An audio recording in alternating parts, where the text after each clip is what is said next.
Hi, my name is Peter Trask. I'm with Centriq Training in Kansas City, and I want to talk to you about cloud computing for just a second. And if you're not familiar with cloud computing, the basic idea is that instead of buying your own servers and building your own IT infrastructure to manage and deliver your data and services, you can hire a third party to do it for you.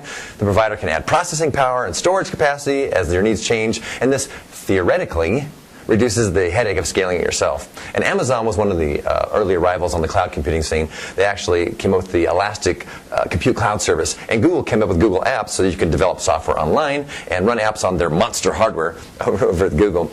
And the idea of not owning and managing IT infrastructure really can be very appealing to small and medium-sized businesses.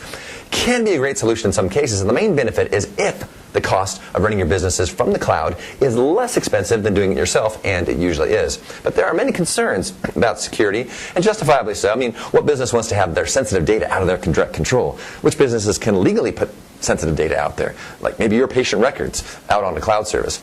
A lot of vendors are working on ways to make the customer data more secure on the cloud. But most of the experts agree it's best to keep the important data close to home, inside your private IT infrastructure, and only send the less sensitive data. It's probably already out on the web service to a cloud solution provider.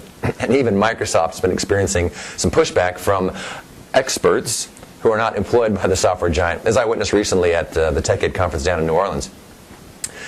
Many of the speakers at the conference spoke at great lengths about the dangers of cloud computing. Ooh, it's dangerous, it's unsecure, and it won't be available, my data won't be there when I need it. And well, what if the cloud provider does need to bring down the network, or boot a server, or change an IP address, or in some way make your data and applications unavailable?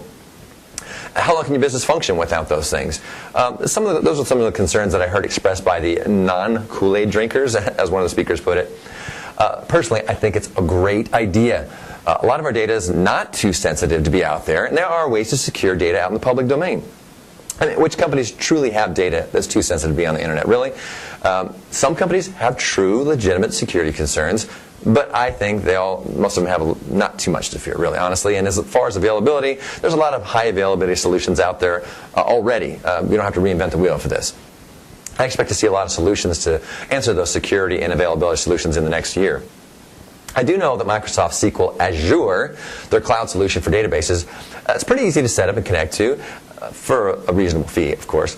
And many small companies will jump at the opportunity to have a serious, professional, and scalable database solution for just a fraction of the cost to do it yourself. So the process of setting it up was described to me by one Microsoft employee. He said, first you export your data to a text file, and then you send it to us, and then you pay a fee, and then we make it available. And I asked him to elaborate, and he said, that's all there is to it. So it sounds like it's pretty simple. It couldn't get much simpler than that.